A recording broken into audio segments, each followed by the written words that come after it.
Garde ton cœur de murmure. Nous avons vu le premier passage où Adam et Ève étaient dans le paradis du jardin d'Éden et où Dieu demandait d'arroser son jardin. Le jardin d'Éden était vraiment spécial, entouré de 4 fleuves. C'était vraiment un endroit qui portait la vie et c'était l'endroit privilégié où Dieu venait à la rencontre d'Adam pour parler avec sa créature, du créateur à la créature. Et Jésus-Christ a permis que nous soyons le temple du Saint-Esprit. Il a permis que notre vie soit un jardin. Et nous avons vu la dernière fois que Dieu demandait à Adam de cultiver le jardin d'Éden et de le garder. Et nous avons vu que la première chose dont Adam avait comme responsabilité de garder, c'était la parole de Dieu. Et c'est là où le serpent est venu pour insinuer, il plaçait le doute dans le cœur d'Ève et d'Adam, c'était sur la parole de Dieu. Nous avions vu que notre premier rôle, notre première mission sur cette terre, c'est vraiment de garder la parole de Dieu. Et même Dieu avait demandé à ce que cette parole ces commandements soient écrits et attachés au poignet et attachés au cou. Garde ton cœur de murmure. Amen. On peut lire dans Lévitique 10. Et les fils d'Aaron, Nadab et Abihu, prirent chacun son encensoir, y mirent du feu, posèrent du parfum dessus et offrirent devant l'Éternel un feu étranger, ce qui ne leur avait point été commandé. Et un feu sortit de devant l'Éternel et les dévora, et ils moururent devant l'Éternel. Et Moïse dit à Aaron, c'est ce dont l'Éternel a parlé en disant, je serai sanctifié en ceux qui s'approchent de moi, et je serai glorifié en présence de tout le peuple. Et Aaron se tut. Le verdict est terrible. Ils firent entrer dans le temple un feu étranger, et Dieu les consuma. Et ma question, c'est est-ce que tu gardes ton cœur d'un feu étranger? Qu'est-ce qui brûle? Qu'est-ce qui brûle en nous? Qu'est-ce qui nous anime? Ce feu était utilisé pour brûler le parfum, pour brûler le parfum dans le temple. Quel est ce parfum qui se dégage de notre vie? Est-ce que c'est toujours le feu du premier amour qui brûle? Ce qui m'a interpellé dans ce texte, bien évidemment, c'est la sentence de l'Éternel, qui, parce qu'un feu étranger brûlait le parfum. Vous savez, le parfum symbolise nos prières, symbolise ce qui sort de notre bouche. Et ce qui m'a interpellé dans ce texte, c'est la réaction d'Aaron. Et on sent bien dans la lecture de ce texte, si on arrive à lire un peu entre les lignes, moi c'est ce que j'aime faire avec la parole de Dieu, on comprend bien que Aaron va ouvrir sa bouche. Là on parle des enfants d'Aaron, on parle des fils du principal sacrificateur qui sont consumés par l'Éternel. Et on sent bien dans le texte que Aaron veut crier, qu'Aaron veut se plaindre, qu'Aaron est prêt à pleurer, à protester, même crier. Mais aussitôt, Moïse lui rappelle que c'est ce que l'Éternel avait dit. Et il est dit, Aaron se tue. Et ce silence, il est d'autant plus frappant que chez les orientaux, les manifestations de la douleur, ils sont vraiment... Les orientaux, lorsqu'il y a un deuil, les manifestations sont vraiment bruyantes. On peut encore les voir, même à notre époque, et c'était déjà à cette époque où les gens crient, pleurent, s'arrachent leurs vêtements, se roulent par terre. Ça, c'est le deuil. Mais Aaron va seulement se taire. Aaron se souvint du jour où, avec Myriam, il avait murmuré contre l'Éternel. Vous vous rappelez, contre Moïse? Et Dieu avait frappé sa sœur de la lèpre. Ce soir, mon message, ce sera de nous garder de murmurer devant Dieu. Contre des frères ou contre l'Église. Gardons notre jardin des murmures. Gardons-nous de ce qui va brûler le parfum, de ce qui sort de notre bouche.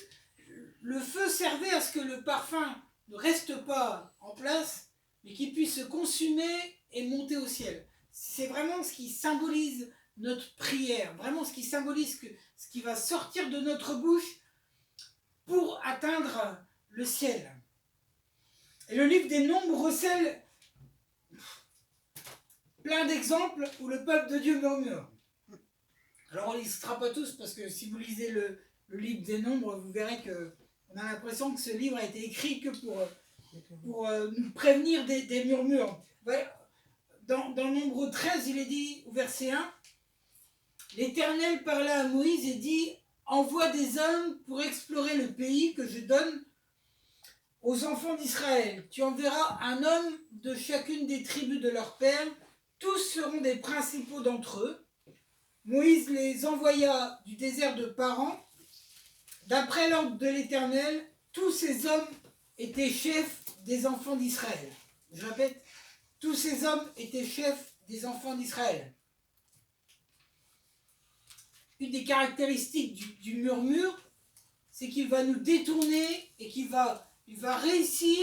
Le murmure a un pouvoir, a une puissance de détourner l'objectif même de Dieu. L'objectif pour nos vies, le chemin qui est tracé, ne peut pas être modifié par Satan. Satan n'a aucun pouvoir sur ce que Dieu veut faire dans ta vie. Par contre, à cause des murmures que nous faisons, que nous disons, que nous proclamons, les murmures devant l'Éternel ont le pouvoir de changer les objectifs de Dieu. Ouais. C'est quand même incroyable. Dieu va demander à Moïse d'envoyer des hommes explorer le pays. Ils mirent 40 jours à explorer ce pays. Donc vous vous rappelez, le peuple sort de 500 ans, 430 ans d'esclavage. Ils arrivent devant le pays de Canaan, le pays où coule le lait et le miel. Et Moïse va, Dieu va demander à Moïse d'envoyer des chefs pour visiter le pays. Un peu comme des espions, pour voir les places d'armes, pour voir le nombre des tribus qu'il va devoir combattre, mais aussi pour voir les vergers, les sources d'eau, aussi pour voir quelles sont les qualités de ce pays. Ils mirent 40 jours à explorer ce pays, ce nombre, un peu comme pour rappeler que c'était pour eux une épreuve. Mais pourquoi Dieu avait demandé à Moïse d'envoyer ces hommes? Était-ce nécessaire? Avait-il vraiment besoin de cela? Et Dieu n'a pas envoyé ces hommes sans raison, il ne les a pas envoyés sans mission, il n'a pas envoyé n'importe qui. Mon frère, ma soeur, si Dieu te montre ce que tu dois conquérir, si Dieu t'offre un aperçu, un prémisse de ce que tu dois cueillir, si Dieu te fait voir tes combats futurs, si Dieu te fait apercevoir ce qu'il a prévu en toi, les prémices de ce qu'il veut faire avec toi, c'est pas pour rien. Dieu peut te montrer ta famille venir au Seigneur, il peut te faire toucher du doigt ton quartier qui change, il peut te faire apercevoir ton église grandir, tes voisins touchés, ta famille, tes amis se tourner vers Christ. Il peut te voir aussi t'ouvrir ton avenir professionnel. Frère, ma soeur, il n'envoie pas n'importe qui visiter ce pays. Amen, c'est vrai. Il envoie des chefs, il envoie des hommes d'autorité. Si Dieu m'avait montré par où j'allais devoir passer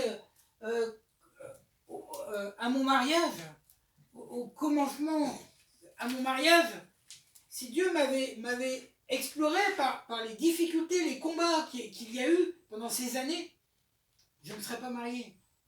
Si Dieu m'avait montré par où, quand j'ai appris le métier de maçon, par les douleurs, les souffrances en étant apprenti, combien ça a été difficile, combien même j'ai pris des coups en étant un jeune garçon pour apprendre le travail à 14 ans, j'aurais jamais fait maçon. Dieu me l'a pas montré parce que j'étais pas capable. Dieu m'a pas montré parce que j'étais pas apte. J'étais pas assez grand, j'étais pas assez mûr, j'étais pas assez accompli pour pouvoir voir non pas seulement ces difficultés, mais quand j'ai appris le métier, quand j'ai appris à faire un mur, à faire un enduit dessus, à faire une dalle, à poser du carrelage, à faire de la brique, j'ai un métier maintenant qui est apprécié, qui est par tous, mais mon travail est honoré par tout le monde. Mais j'aurais pas été capable de pouvoir me satisfaire de cela sans avoir, sans mettre, attacher mes regards aux difficultés. Si tu regardes, si tu pouvais voir tous les obstacles qui te séparent du rêve que Dieu a placé en toi, au début de ta conversion, tu fuirais. Et c'est vrai, quand on se convertit, on est tout feu, tout flamme et on a un avenir tout tracé. J'aimerais te dire que si Dieu a pu te montrer, si Dieu te donne un rêve avec l'objectif, c'est parce qu'il voit en toi quelqu'un d'assez mature pour aller le chercher, et ne pas t'arrêter aux difficultés. Il envoie des hommes d'autorité, il envoie des chefs habitués à diriger le peuple. Chaque tribu était concernée. Dieu envoie des hommes d'exemple. Ce que tu veux pour ton église, ce que tu peux faire, ce que tu peux faire pour ta famille, dans ton témoignage. Dieu t'envoie parce qu'il envoie des hommes et des femmes d'exemple. Il n'a pas envoyé les premiers Hébreux, tout sortis de la foi juive. Il a pris des hommes, des chefs, des hommes d'autorité, qui étaient capables de dire oui, il y a les difficultés, oui, il y a les géants, mais regardez. Mon frère, ma soeur, le combat qui va t'amener à la guérison, le combat qui va t'amener à la délivrance, le combat qui va t'amener à la conversion de tes enfants, de ton mari, de ton épouse, il n'est pas possible pour toi. Ce combat, il est perdu d'avance. Il est possible qu'en lui. Il est possible qu'en lui. Parce que ce rêve que Dieu t'a donné, ce fardeau qu'il a posé sur tes épaules, il les a posés parce qu'il a mis en toi les capacités. Est-ce que vous qui êtes malade, vous vous voyez guéri par Dieu? Amen. Ouais, c'est vrai. Amen. Amen. Est-ce que vous vous êtes vu guéri? Est-ce que déjà vous vous êtes vu dans votre esprit guéri? Est-ce que vous avez déjà béni l'Éternel pour cette guérison? Oui, je bénis tous les jours. Pourtant, vos yeux voient le contraire. Oui. Vos yeux sont souvent rattachés aux géants, rattachés à tout ce qui nous bloque le passage. Avec une foi négative. Avec une foi négative. Si Dieu vous a donné ça, c'est qu'il vous a donné les capacités de pouvoir voir au-delà. C'est cette prière qu'il m'a donnée cette semaine. Amen. C'est ça que l'Éternel avait demandé à ses chefs. C'était que, bien sûr, si le premier Hébreu qui passait aurait vu les géants, il aurait fui. Qui serait resté devant des géants pour combattre? Il aurait fui. Mais si l'Éternel te disait que pendant 20 ans, tu serais malade, boiteux, mais t'aurais fui. T'aurais fui. Parce que c'est humain. Mais si Dieu te donne cette capacité à voir, à rêver, à penser à la conversion. Moi, je rêve la conversion de mes enfants. Je rêve l'engagement de mes enfants. Je rêve que mon fils puisse proclamer la parole de Dieu. Amen.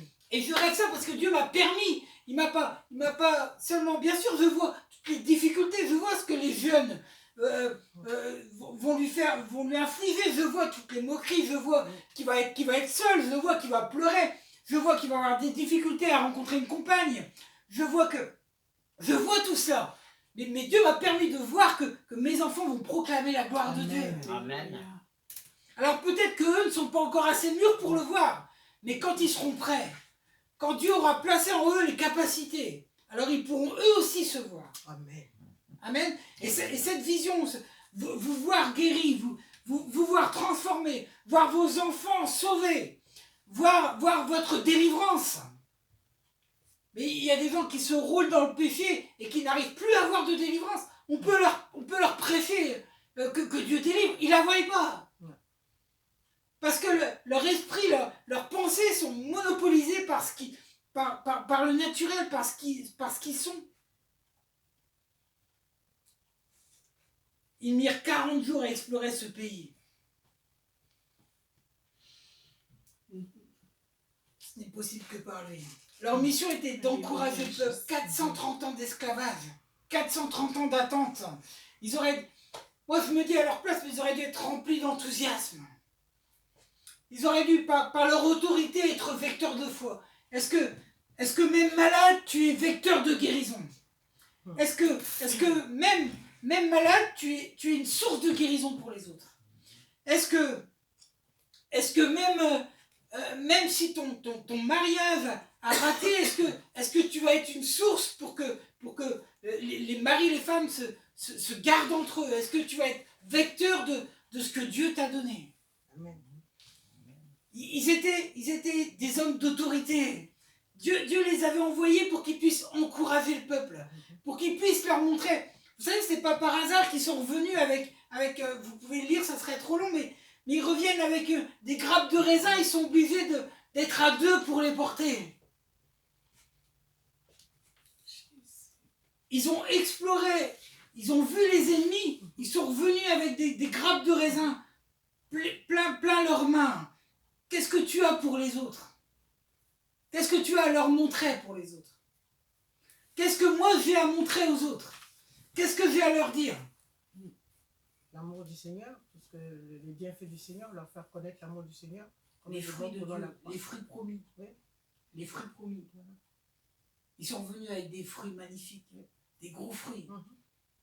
Mais c'est pas ça qu'ils ont dit au peuple. Ils ont posé les fruits et ils ont dit ces hommes sont trop dangereux. Cette armée est trop dure pour nous. Nous ne pourrons pas les vaincre. Mais je me dis, Seigneur, ils avaient les fruits. 400 ans d'esclavage, 40 ans dans le désert. Ils vont devoir supporter. Tout est dû au murmure. Oui, tout est dû au murmure. Ils avaient les fruits, je me dis, mais ils étaient affamés en Égypte, ils ont été affamés dans le désert, à manger de la manne, à manger des cailles, ils n'en pouvaient plus, ils ont murmuré parce que l'eau est amère, Dieu en a décimé une partie du peuple, ils ont murmuré pour avoir de la viande, Dieu va en décimer une partie, ils vont murmurer. Leurs chefs, des hommes d'autorité, vont venir avec des fruits magnifiques, en leur disant, voilà, le pays où coule le lait, le miel, vous êtes arrivés. Non. Ils vont poser les fruits et ils vont dire, ces hommes que nous avons vus, nous ne pourrons pas les battre. Ils vont pousser le peuple, à murmurer. Je me dis, c'est quand même terrible. Pousser le peuple à murmurer. Et c'est ce que nous vivons. À murmurer parce qu'on aurait voulu que Dieu aille beaucoup plus vite de ce que nous demandons. Le fait de ne pas voir la chose, nous murmurons. C'était pour qu'il donne goût au peuple. Est-ce que nous donnons goût à nos frères et sœurs de ce que l'Éternel va faire? Est-ce que nous pouvons nous arrêter et voir avec des yeux spirituels ce que l'Éternel va faire avec nous? Est-ce que tu peux te voir changer, David? Oui. Est-ce que tu peux voir ça maintenant? Maintenant, vis avec ça. Vis avec cette vision. La lâche jamais. Vois-toi changer, dis, Seigneur, c'est ça que tu veux de moi. C'est ça que tu veux de moi. Est-ce que tu as la vision de ce que Dieu va accomplir avec toi? Est-ce que nous avons cette vision? Est-ce que nous voulons y goûter simplement? Ils leur firent un rapport ainsi qu'à toute l'assemblée, ils leur montrèrent les fruits du pays. Voici ce qu'ils racontèrent à Moïse: nous sommes allés dans le pays où tu nous as envoyés. À la vérité, c'est un pays où coule le lait et le miel, et en voici les fruits. Mais le peuple qui habite ce pays est puissant. Les villes sont fortifiées et très grandes. Nous y avons vu des enfants d'Anak. Les Amalécites habitent la contrée du Midi. Les Étiens, les Ébusiens, les Amoréens habitent la montagne. Les Cananéens habitent près de la mer. le long du Jourdain. Caleb fit taire le peuple qui murmurait contre Moïse. Il dit, montons, emparons-nous du pays, nous y serons vainqueurs. Et les hommes qui étaient allés avec lui dirent, nous ne pouvons pas monter contre ce peuple, car il est plus fort que nous. Et il est dit que l'assemblée voulait les lapider. Caleb fit taire le peuple qui murmurait contre Moïse. Il dit, montons, emparons-nous du pays, nous y serons vainqueurs. Ça, c'est l'attitude que nous devons effectuer. C'est l'attitude que nous devons avoir, c'est faire taire les murmures. Dès qu'ils arrivent, il a fait taire les murmures. Quand tu es fatigué, quand tu vois que rien n'avance, quand tu vois pas la main de Dieu sur ta vie, fais taire les murmures. Fais taire les murmures contre ton église, fais taire les murmures contre ton pasteur, fais taire les murmures contre ton frère et sœur. Fais taire les murmures. Fais taire les murmures parce que ce que Dieu a mis dans ta vie, tu vas le perdre. Le peuple a perdu ce pays promis. Ils sont tous morts dans le désert. Leurs visions ont changé, ils ont détourné leur mission même. Plutôt que d'encourager, d'être un vecteur de foi, ils ont été un vecteur de murmures. Ils provoquèrent les murmures au sein du peuple. Qu'est-ce qui sort de notre bouche face aux difficultés? Nous en rencontrons tous. Des murmures, un feu étranger qui embrase tous ceux qui s'en approchent, ou alors des paroles de foi.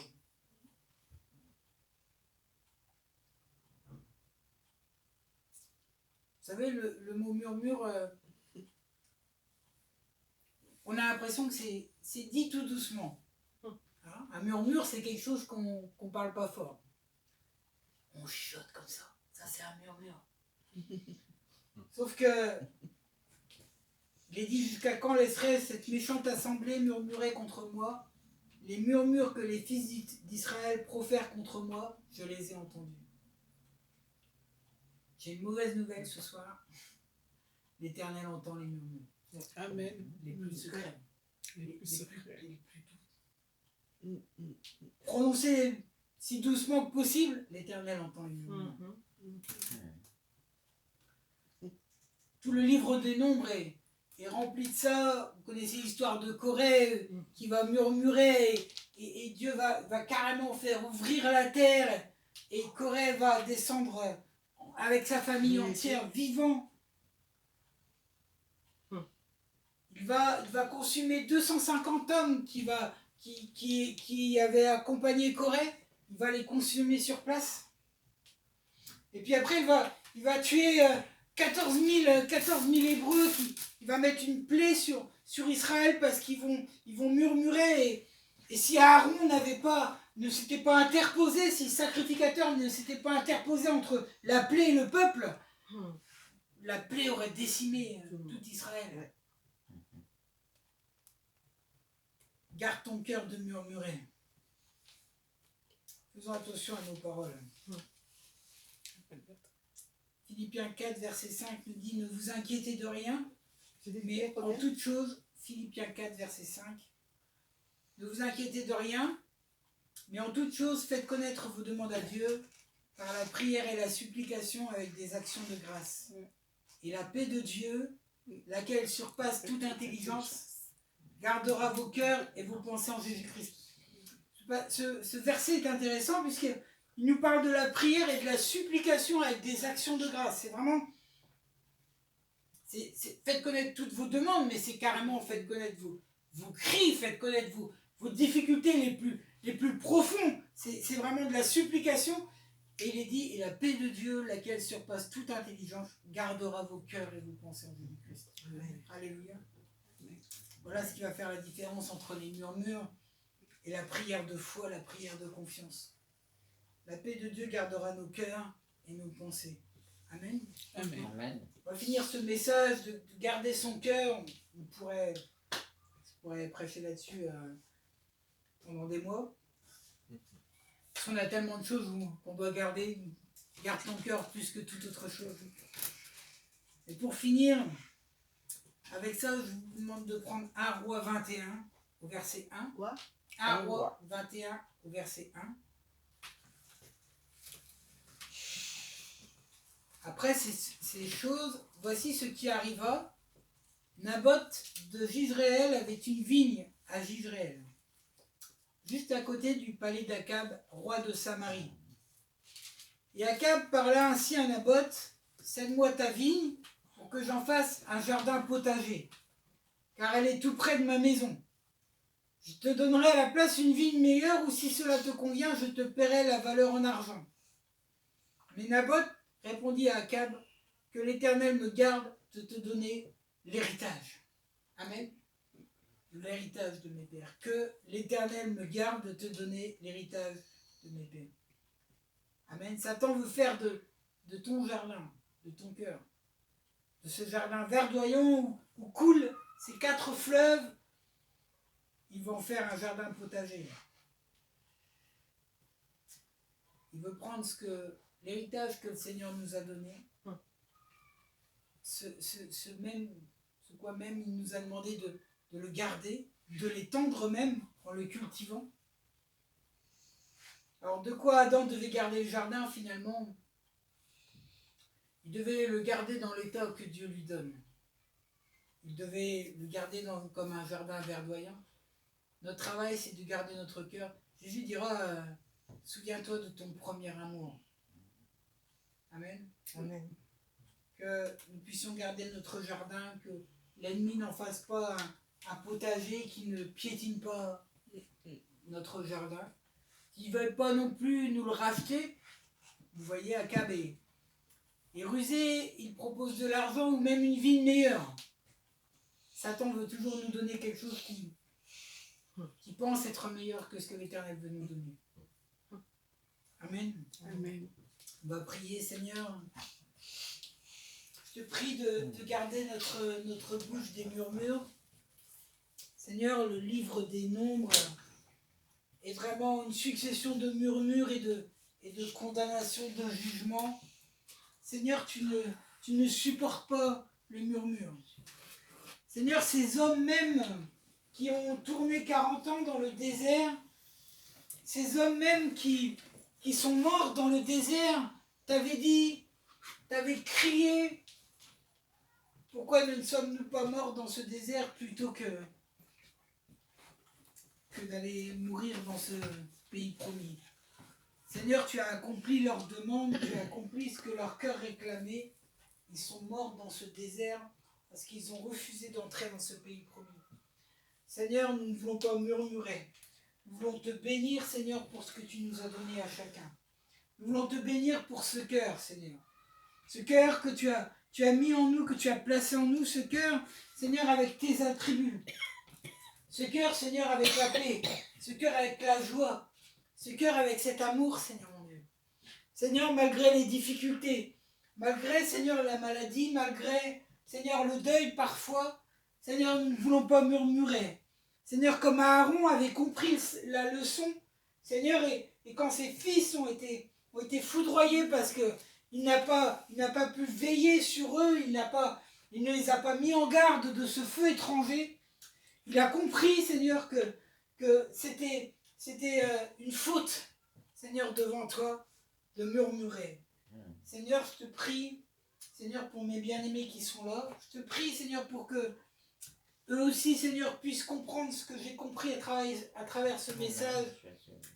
Il est dit avec mes mots, bien maladroits, mais Seigneur, je te prie vraiment que lorsque, Seigneur, les difficultés viendront, même s'ils sont là, je te prie, Seigneur, qu'ils puissent plutôt te prier, te supplier, Seigneur mon Dieu, et que cette paix qui surpasse toute intelligence puisse, Seigneur, les envahir, Seigneur mon Dieu.